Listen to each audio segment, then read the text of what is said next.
Hello friends, नमस्कार। आज के वीडियो में हम महाभारत में से गांधारी जी के बारे में बात करेंगे कि उनके नेत्र थे तो भी उन्होंने अपने नेत्र में पट्टी क्यों बांधी। साथ ही उनके नेत्र में इतनी ऊर्जा, इतनी शक्ति कहाँ से आई। साथ ही गांधारी जी की 10 रोचक बातों को हम जानेंगे जो कि इस प्रकार हैं। गांधारी गांधार देश के सुबल नामक राजा की कन्या थी। गांधार की होने के कारण उसे गांधारी कहा जाता था। गांधार आज के अफगानिस्तान का एक क्षेत्र था जिसे आज कंधार कहा जाता है। गांधारी के भाई का नाम शकुनी था। शकुनी दुर्योधन का मामा था। वह हस्तिनापुर के महाराज धृतराष्ट्र की पत्नी और दुर्योधन आदि कौरवों की माता थी। आओ गांधारी के 10 रहस्य जाने।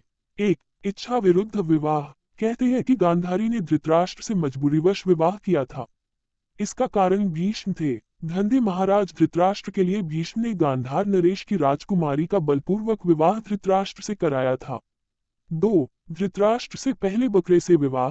किंवदंती अनुसार ऐसा माना जाता है कि गांधारी का विवाह धृतराष्ट्र से करने से पहले ज्योतिषियों ने सलाह दी कि गांधारी के पहले विवाह पर संकट है, अतः इसका पहला विवाह किसी और से कर दीजिए, फिर धृतराष्ट्र से करें। इसके लिए ज्योतिषियों के कहने पर गांधारी का विवाह एक बकरे से करवाया गया था। बाद में उस बकरे की बलि दे दी गई।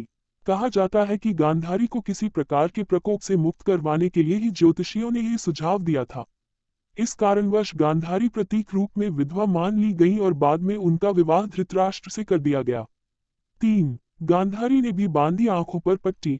इस संबंध में 2 कथा है। पहला ये कि गांधारी को पहले से ही पता था कि उनका होने वाला पति अंधा है।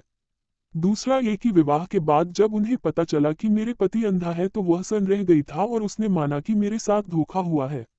इसीलिए उसने अपनी आंखों पर पट्टी बांध ली। पहली कथा के अनुसार गांधारी ने पतिव्रत धर्म का पालन करते हुए अपनी आंखों पर जीवन भर के लिए पट्टी बांध ली थी। इसी कारण गांधारी का संसार की पतिव्रता और महान नारियों में विशेष स्थान है। 4. जब धृतराष्ट्र को हुई गलतफहमी, गांधारी एक विधवा थी, ये सच्चाई बहुत समय तक कौरव पक्ष को पता नहीं चली। ये बात जब महाराज धृतराष्ट्र को पता चली तो वे बहुत क्रोधित हो उठे। उन्होंने समझा कि गांधारी का पहले किसी से विवाह हुआ था और वह न मालूम किस कारण मारा गया। धृतराष्ट्र के मन में इसको लेकर दुख उत्पन्न हुआ और उन्होंने इसका दोषी गांधारी के पिता राजा सुबाल को माना। धृतराष्ट्र ने गांधारी के पिता राजा सुबाल को पूरे परिवार सहित कारागार में डाल दिया। कारागार में उन्हें खाने के लिए केवल एक व्यक्ति का भोजन दिया जाता था। केवल एक व्यक्ति के भोजन से भला सभी का पेट कैसे भरता। ये पूरे परिवार को भूखे मार देने की साजिश थी।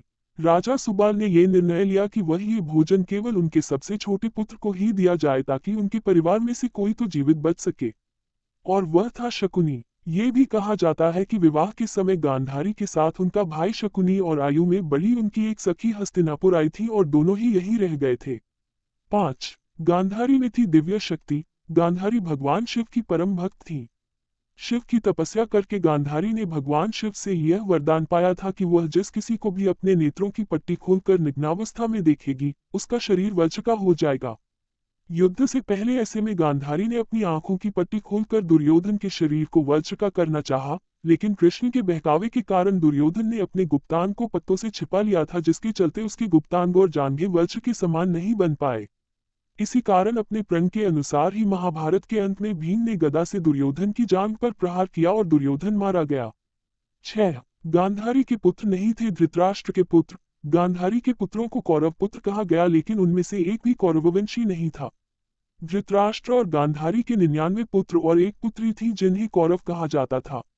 गांधारी ने वेदव्यास से पुत्रवती होने का वरदान प्राप्त कर किया था। इस वरदान के चलते ही गांधारी को 99 पुत्र और एक पुत्री मिली थी। उक्त सभी संतानों की उत्पत्ति 2 वर्ष बाद कुंडों से हुई थी। गांधारी की बेटी का नाम दुःशला था। गांधारी जब गर्भवती थी तब धृतराष्ट्र ने एक दासी के साथ सहवास किया था, जिसके चलते युयुत्सु नामक पुत्र का जन्म हुआ। इस तरह कौरव 100 हो गए। 7. कुंती से थी गांधारी की प्रतिद्वंदिता। कुंती के पुत्र पांडव थे और गांधारी के पुत्र कौरव। प्रारंभ में दोनों ही एक ही महल में रहती थी, लेकिन राजगद्द के चक्कर में दोनों में अप्रत्यक्ष रूप से प्रतिद्वंदिता रहती थी। कुंती एक अद्भुत महिला थी। पति की मृत्यु के बाद कैसे उन्होंने अपने पुत्रों को हस्तिनापुर में दालित करवाकर गुरु द्रोणाचार्य से शिक्षा दिलवाए और अंत में उन्हें राज्य का अधिकार दिलवाने के लिए प्रेरित किया, ये सब जानना अद्भुत है। जिस तरह कुंती ने संघर्ष किया उसी तरह गांधारी ने भी संघर्ष किया। फिर भी दोनों की महिलाएं एक दूसरे के सुख दुख में साथ देती थीं। 8. पुत्र और भाई के वश में गांधारी। शकुनी ने गांधारी व धृतराष्ट्र को अपने वश में करके धृतराष्ट्र के भाई पांडु के विरुद्ध षड्यंत्र रचने और राजसिंहासन पर धृतराष्ट्र का आधिपत्य जमाने को कहा था। शकुनी की जब ये चाल किसी भी कारण से सफल रही हो उसका सम्मान और बढ़ गया। गांधारी अपने भाई की चाल को समझती थी और वह अपने पुत्र को बुराइयों से दूर रहने का कहती थी, लेकिन उसकी नहीं चलती थी। पति, भाई और पुत्र के बीच गांधारी विवश थी। 9. श्री कृष्ण को शाप। गांधारी के सभी 100 पुत्र महाभारत के युद्ध में मारे गए। अंत में दुर्योधन का जब भीम ने वध कर दिया। महाभारत युद्ध के पश्चात सांत्वना देने के उद्देश्य से भगवान श्री कृष्ण गांधारी के पास गए। गांधारी अपने 100 पुत्रों की मृत्यु के शोक में अत्यंत व्याकुल थी।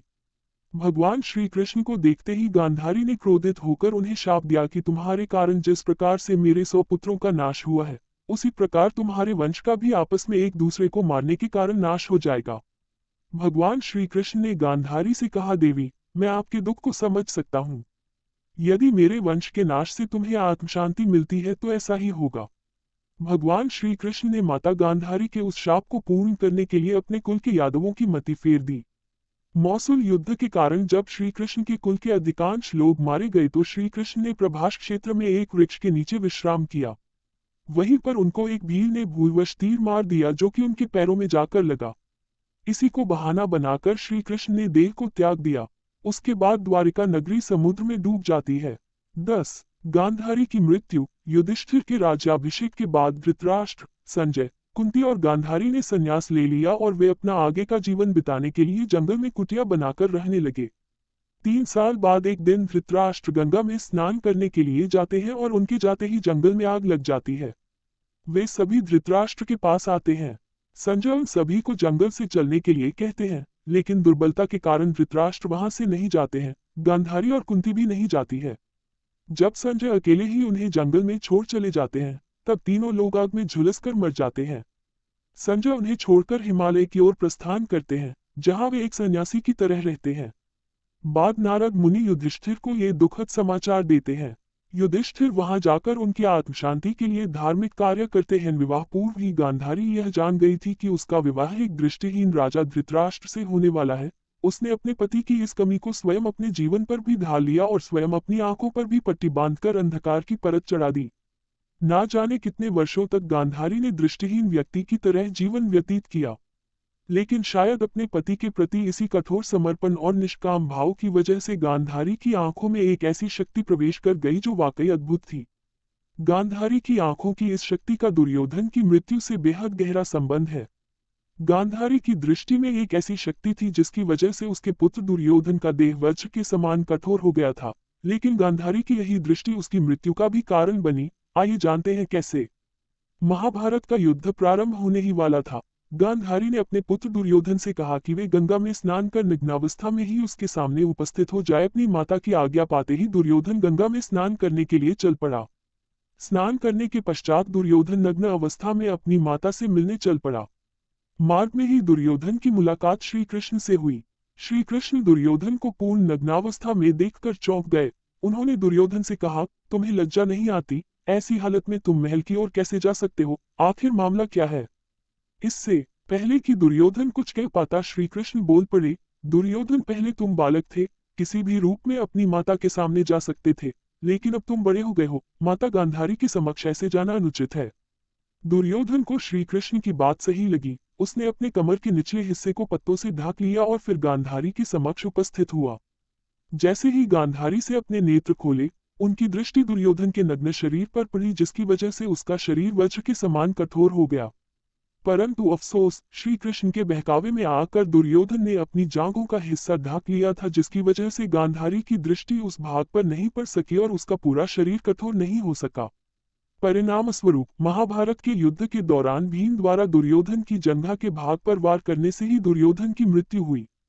जब दुर्योधन ने भरी सभा में द्रौपदी का अपमान किया था, तब भीम ने यह प्रण लिया था कि वह उसकी जांघ पर वार कर उसका वध करेगा।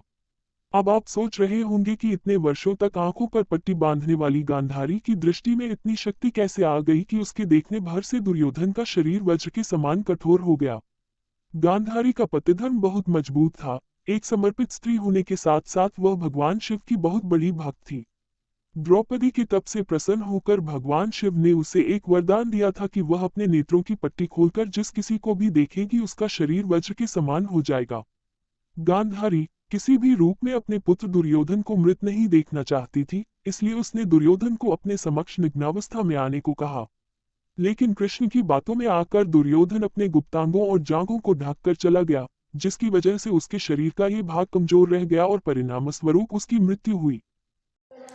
ऐसे ही रोचक जानकारी के साथ आप सब बने रहिए फ्रेंड्स। आप सबका साथ हमारे लिए बहुत महत्वपूर्ण है। साथ ही महाभारत की कथाएं, रामायण की कथाएं, पूजा पाठ से रिलेटिव कोई भी जानकारी, भगवान जी की कहानियाँ सुनना अच्छा लगता हो, वेदों शास्त्रों की जानकारी प्राप्त करना अच्छा लगता हो, या तीर्थ व्रत के बारे में कुछ भी जानना है, please like comment subscribe share it. Thank you friends. हम फिर मिलेंगे अगली वीडियो में, तब तक के लिए नमस्कार।